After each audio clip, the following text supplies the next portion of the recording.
मित्रों, एक बार फिर से स्वागत है आप सभी लोगों का। रीट की कक्षा के अंदर कल हमने पर्ण की बात करी थी और जैसा कि आपको पीछे दिख ही रहा होगा, मैंने अभी तक उसको रप नहीं किया है। इसीलिए नहीं किया है ताकि आप इस चीज़ को कुछ और ढंग से समझ सकें। कल हमने पर्ण के भाग को 3 भागों में विभक्त कर लिया था। एक हमने पर्णाधार की बात करी थी, दूसरी हमने पर्णव्रंत की बात करी थी और तीसरी हमने पर्णफलक की बात करी थी। यानी पर्णाधार यानी कि हाइपोपोडियम की बात हुई, पर्णव्रंत यानी कि हमने मिजोपोडियम की बात करी और पर्णफलक यानी कि हमने एपोपोडियम की बात करी थी। इनके ऊपर मैंने आपको कहा था कि ये तो खाली हमको समझने की दृष्टि से महत्वपूर्ण है, लेकिन एक एक टॉपिक को समझना होगा, एक एक पॉइंट को समझना होगा। तो आज की क्लास के अंदर हम सबसे पहले जाएंगे पर्णाधार पर। सबसे पहले कहाँ जाएंगे? पर्णाधार पर। तो आप लोगों को समझाने के लिए वहीं से मैं कंटिन्यू कर रहा हूँ आज की क्लास।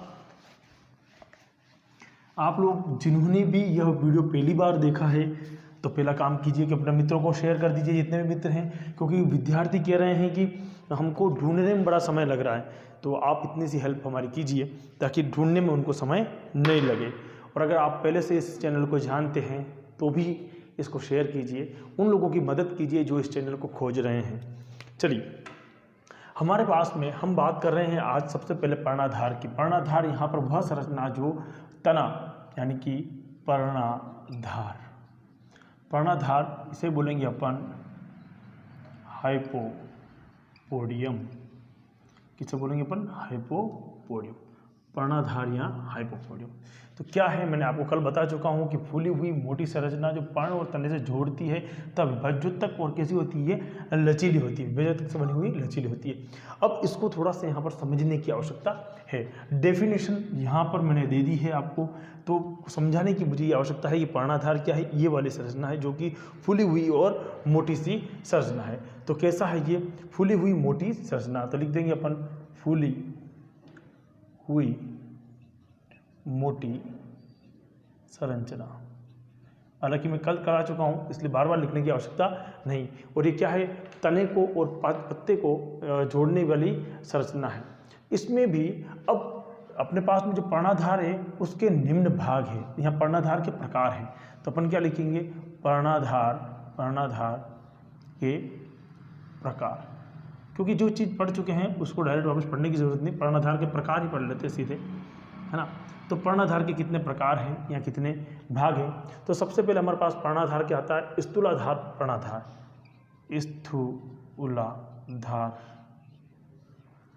पर्णाधार पहला पॉइंट आता है अपने पास में स्थूलाधार पर्णाधार। स्थूलाधार पर्णाधार किसे बोलते हैं? तो जब पर्णाधार कैसा होता है? चौड़ा मोटा हो जाता है। ये जो पर्णाधार है वो कैसा होता है? चौड़ा और मोटा हो जाता है। पर्णाधार चौड़ा व मोटा हो जाता है। चौड़ा हो जाएगा, अपेक्षाकृत मोटा हो जाएगा। अब आप पूछना चाहिए आपको कि ऐसा कौन सा है, तो उसका हमें एक एग्जाम्पल दे दीजिए। तो आप लोगों को देखा होगा जब भी कोई शुभ काम होता है तो शुभ काम के अंदर हम क्या लाते हैं? आम लाते हैं। और क्या लाते हैं? आम के पत्ते भी तोड़ के लाते हैं। जब आपने आम के पत्तों को तोड़ा होगा तो आपको ध्यान होगा कि जहाँ से आम का पत्ता टूटता है वह हिस्सा कुछ हद तक मोटा होता है ना। तो जो भाग कुछ हद तक मोटा है उसी को अपन क्या बोलेंगे? स्थूल पर्णाधार या स्थूलाधार पर्णाधार। तो एग्जाम्पल लिख दीजिए आप आम।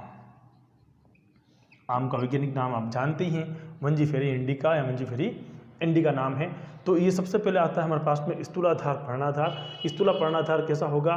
तो उसका तना जो है जहाँ से तने से लगा हुआ है वह भाग क्या होगा? कुछ मोटा हुआ और फूला हुआ होगा। इसी प्रकार से एक दूसरा भाग आता है। पहला हमने पढ़ लिया, पहला हमने क्या पढ़ा? स्थूलाधार पर्णाधार। दूसरा कौन आएगा? आच्छादित। दूसरा कौन आएगा? आच्छादित पर्णाधार। आच्छादित का मतलब ही समझ में आ रहा है। आच्छादित मतलब किसी को कवर्ड करने वाला, किसी को ढकने वाला, उसे अपन क्या बोल रहे हैं? आच्छादित, यहाँ किसी चीज को ढकने वाला। तो आच्छादित पर्णाधार क्या होगा? जैसे कि आपका देखा होगा एक चौड़ा स्तंभ को या तने को, जो भी है आपका स्तंभ या तने की बात है, को ढकने वाली संरचना, स्तंभ और तने को ढकने वाली जो संरचना है उसी संरचना को हम किस नाम से जानते हैं? तो उसी संरचना को हम क्या कहते हैं? वहाँ पर आच्छिद। अब देखिए आप लोगों को मैं एक चीज़ और क्लियर कर देता हूँ, इसको तो मैं मिटा ही देता हूँ। हम क्या क्लियर करेंगे कि हमने आच्छादित बोला है। अब आच्छादित का मतलब क्या हो गया? कौन सा इसका एग्जाम्पल होगा? तो आपके पास में जो भी घास आती है, यहाँ गेहूँ आता है, यानी कि ग्रेमेनिकुल, ग्रेमेनिकुल, ग्रेमेनिकुल। अब आपको ये बताना है मुझे कि ग्रेमेनिकुल का एक अन्य नाम क्या है? ग्रेमेनिकुल का एक अन्य नाम क्या है? ये आपको मुझे कमेंट करके बताना है। कितने विद्यार्थी कल, आज और कल के बीच में बता देते हैं, वो प्रश्न मुझे आपको सुनना है। तो दो प्रकार का हो गया हमारे पास में, एक तो आता है स्थूलाधार पर्णाधार, दूसरा आता है हमारे पास में आच्छादित पर्णाधार। दो हो चुके हैं। अब तीसरा आता है स्तंभी लग्नी, स्तंभ लिंगी या लग्नी कह सकते हैं अपन, स्तंभ लिंगी। तीसरा प्रकार कौन सा आएगा? स्तंभलिंगी। स्तंभलिंगी का मतलब क्या हो जाए कि जब पर्ण जो होता है पूरे स्तंभ को क्या कर लेता है? संपूर्ण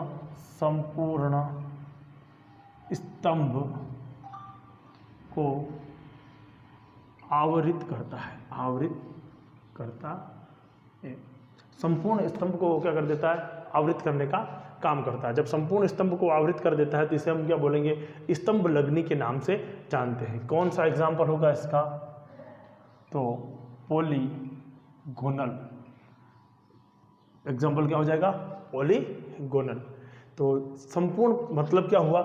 पहले ये वाला जो था ये स्तंभ है, स्तंभ के यहाँ से इस प्रकार से निकल रहा है तो कुछ हिस्से तक मोटा रहेगा, फिर तना निकल रहा, तो ये कुछ हिस्से का मोटा किसमें? आम के अंदर है। इसमें क्या हुआ? आपने देखा होगा गेहूं है तो गेहूं की पत्ती, जैसे मान लो स्तंभ है तो गेहूं की पत्ती यहाँ से निकलती है, यूँ आती है, आप लोगों ने देखा होगा, फिर वो यूँ आती है, इस प्रकार से कवर होती है, गेहूं की पत्ती होती है ना, इसी प्रकार से तो निकलती पत्ती, तो उसमें भी आपको नजर आता है। और ये स्तंभ लगने में क्या होगा? पूरा का पूरा स्तंभ यहाँ से यहाँ तक कवर्ड करके उस स्तंभ को फिर पत्ती निकलेगी, तो पत्ती को पूरा कवर करके निकल रहा पॉलीगोनल के अंदर इस प्रकार की संरचना पाई जाएगी। क्लियर है? चलिए अब हमारे पास में चौथी संरचना कौन सी होगी? तो इसकी चौथी संरचना अपने पास में आएगी, वो होगी रूपांतरित। रूपांतरित कुछ रूपांतरित प्रकार के भी हमारे पास में क्या होता है? पर्णाधार होते हैं। तो पर्णाधार जैसे कि पर्ण के रूप में पाया जाता है, और पर्ण के रूप में कैसे हैं? एग्जाम्पल अगर देखें अपन तो आप देखेंगे प्याज के अंदर, है ना। अच्छा, ये जो पर्ण के रूप में होते हैं ना, वो कैसे होते हैं? तो मांसल होते हैं। कैसे होते हैं? मांसल होते हैं। ये संरचना कैसी होती है? मांसल संरचना होती है ना। आपने देखा होगा प्याज को, जब प्याज की पत्तियां आपने देखी होगी तो आपको समझ में आएगा कि वो मांसल संरचना होती है। अच्छा, पर्णाधार के साथ साथ में एक चीज़ और इम्पोर्टेंट निकलती है यहाँ से, इस तरह की दो, एक ही पत्ती पर कभी कभी दो या कभी कभी एक कांटे नुमा संरचनाएं निकलती हैं। क्या आप इसको जानते हैं? क्या कहते हैं इसे? इसे क्या कहते हैं? इसे कहते हैं अनुपर्ण। अनुपर्ण बहुत महत्वपूर्ण स्टिप्यूल या अनुपर्ण, बहुत महत्वपूर्ण चीज़ है। यानी कि जिस स्थान पर पर्णाधार है उस पर्णाधार वाले स्थान पर पर्ण की सुरक्षा के लिए, प्रोटेक्शन के लिए कुछ संरचना पाई जाती है, उस संरचना को कहते हैं हम अनुपर्ण। क्या होता है ये? हम लिखेंगे यह 2/1 पार्श्वीय संरचना है या उपांग है, संरचना उपांग है जो तरुण पर्ण की रक्षा करती है।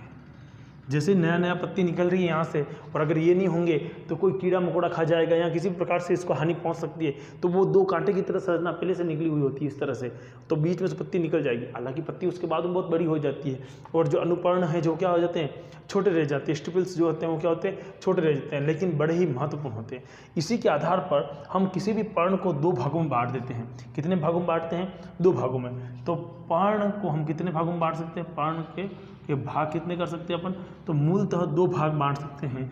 एक तो होता है हमारे पास में ऐसी पर्ण, जिसे कहते हैं अनुपर्ण पर्ण, यानी कि हम क्या बोलेंगे उसे? Stipule leaf.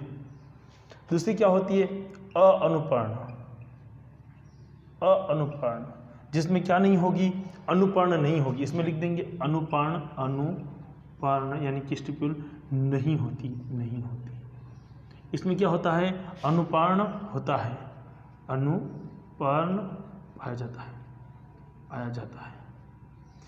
देखिए इसमें तो अनुपर्ण होता है और इसमें किसी भी प्रकार का अनुपर्ण नहीं होता है, तो यानी कि नहीं होगा तो ये दोनों संरचनाएं गायब हो जाएंगी और जिसमें होगा वो ये संरचनाएं पाई जाएंगी। इसी प्रकार से जिस प्रकार से हम स्टिप्यूल्स की हम बात कर रहे हैं यानी कि अनुपर्ण की बात कर रहे हैं, एक बार आप स्क्रीनशॉट ले लीजिए, उससे आगे पढ़ेंगे हम। ले लिया आप लोगों ने स्क्रीनशॉट? चलिए, जिस प्रकार अनुपर्ण होता है उसी प्रकार पादपों के अंदर कुछ विशिष्ट संरचना और भी पाई जाती हैं। इन विशिष्ट संरचनाओं का भी अध्ययन करते हैं।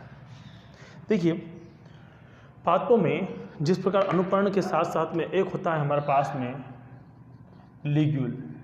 क्या नाम आता है, लिग्यूल्स। लिग्यूल जो है पादपों की एक प्रकार की यूँ कह सकते हैं हम अतिवृद्धि है।